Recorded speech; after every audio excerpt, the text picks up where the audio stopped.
Le psaume 3 pourrait s'intituler « La spiritualité dans l'adversité ». Alors ce psaume évolue en trois moments, trois mouvements. Du verset 1 à 3, l'ennemi menace David. Ensuite, du verset 4 à 5, David se tourne vers Dieu. Et dans les derniers versets, Dieu fait disparaître la menace. L'ennemi menace David, versets 1 à 3. Psaume de David, quand il fuyait devant son fils Absalom. Éternel, qu'ils sont nombreux mes adversaires, nombreux ceux qui se lèvent contre moi, nombreux ceux qui disent à mon sujet, point de salut pour lui auprès de Dieu.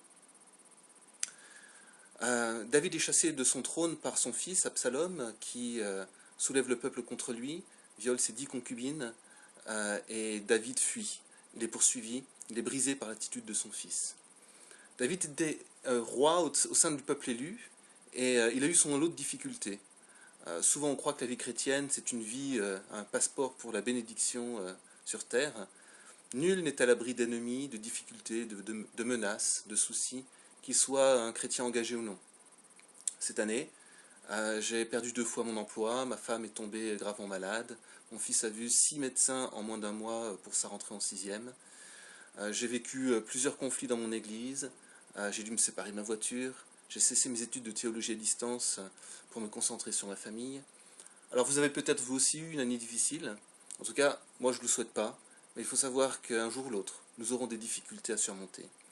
Ce psaume est exemplaire par rapport à l'attitude qu'il faut avoir pour surmonter l'adversité. Lisons les versets 4 et 5, où David se tourne vers Dieu. Mais toi, Éternel, tu es pour moi un bouclier. Tu es ma gloire et tu relèves ma tête. À haute voix, je crie à l'Éternel, et il me répond de sa montagne sainte. Alors, la relation avec Dieu, la relation que David a avec Dieu, lui permet de ne pas revendiquer quoi que ce soit sur cette terre, et pourtant il est roi. La gloire de Dieu lui suffit. Il ne met pas un point d'honneur à être glorifié par les hommes. Alors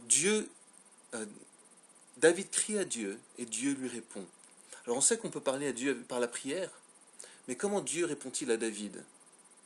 Alors on ne peut pas le savoir avec certitude, mais j'aimerais témoigner de la façon dont Dieu peut nous parler. Alors à plusieurs reprises, j'ai eu des réponses à des prières. Je priais parfois en écrivant à Dieu. Et je le questionnais sur des questions, sur des éclaircissements dont j'avais besoin par rapport à ma vie. Et il déposait dans mon cœur des pensées qui éclairaient ma situation. Je me souviens d'une fois, j'ai ressenti la pensée qui disait « il faut que je me fasse petit ». J'ai eu également des rêves suite à mes prières. Des rêves suite à des prières. Par exemple, alors que je revenais d'un film d'animation sur Moïse, j'ai demandé dans une prière à Dieu de pouvoir écrire des chansons pour lui. Et dans les semaines qui suivaient, je me suis réveillé avec des mélodies, des paroles, et j'ai écrit une comédie musicale que nous avons jouée dans mon église, alors que je ne suis pas musicien. Et puis face à diverses situations, des versets bibliques me venaient en tête pour répondre à certaines difficultés. Sinon chanter, prier, bien sûr, me fait sentir la présence de Dieu. Pendant cette année que j'ai décrit comme étant difficile, eh bien, je me suis un jour posé la question, qu'est-ce qui me fait rester fidèle? Et au moment où je posais cette question à Dieu, eh bien, j'ai eu comme une phrase qui s'est déposée à l'intérieur de moi, qui disait « Parce que je te réponds ». J'ai eu la sensation, encore une fois, que Dieu me parlait. Alors, Dieu vous parle-t-il? Souvent, on pense à prier Dieu, mais la réponse de Dieu ne doit pas être prise à la légère. Dieu ne parle pas qu'aux illuminés. Considérez tous les hommes qui se sont sentis appelés par Dieu. Les hommes bibliques jusqu'à Jésus, Luther, Calvin, les prêtres de vos paroisses. Une vocation n'est pas autre chose qu'un appel de Dieu vers l'homme.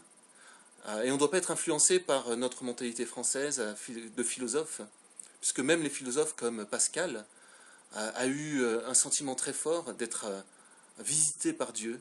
Il a appelé ça sa seconde conversion. C'était une révélation mystique. Il a ressenti l'amour du Dieu de Jésus-Christ lui parler. Le philosophe Bergson en parle également. Alors, Dieu fait ensuite disparaître la menace du verset 6 à 8. Je me couche et je m'endors, je me réveille car l'Éternel me soutient. Je ne crains pas les myriades de gens qui de toutes parts se sont mis contre moi. Lève-toi, Éternel, sauve-moi, mon Dieu, car tu frappes à la joue tous mes ennemis. Tu brises les dents des méchants. Alors, je ne sais pas si vous avez déjà eu une dent cassée. Cette année, à table, je suis tombé sur une coquille de crustacé. Et une de mes dents s'est cassée. Alors l'impression que j'ai eue, c'est que toutes mes pensées se sont arrêtées. J'étais concentré sur le fait que j'avais un morceau de dent sur ma langue tout d'un coup. Et toutes mes activités, discuter avec mes beaux-parents qui étaient à table, la présence de ma femme à mes côtés, le repas, tout cela a disparu de mon esprit. Parfois Dieu nous libère de l'emprise de nos ennemis en les distrayant. Les dents brisées des ennemis deviennent leur concentration. Ils cessent de nous importuner face à leurs soucis, ils nous laissent en paix. Dans beaucoup de textes bibliques, Dieu intervient face aux ennemis d'Israël, tout simplement en leur faisant parvenir des nouvelles, des mauvaises nouvelles, en leur faisant peur. Et Israël n'a pas à se battre contre ses ennemis. Cela peut se voir en 2 Rois, chapitre 7, ou encore en 2 Chroniques, chapitre 32. Lorsque l'image de Dieu qui brise les dents des ennemis, c'est les ennemis qui sont concentrés sur leurs propres soucis et qui vont ailleurs. En conclusion, ce psaume nous demande de rester fidèles à Dieu dans l'adversité, en se confiant à lui, en le priant, en écoutant ses réponses, en s'attendant à la délivrance de Dieu. Alors si nous sommes plus familiers avec la prière, ne soyons pas étonnés que Dieu puisse nous répondre. Notre Dieu n'est-il pas étonnant? Et j'aimerais finir avec la conclusion du psaume qui est au verset 9. Seigneur, c'est toi qui sauves. Envoie ta bénédiction sur ton peuple.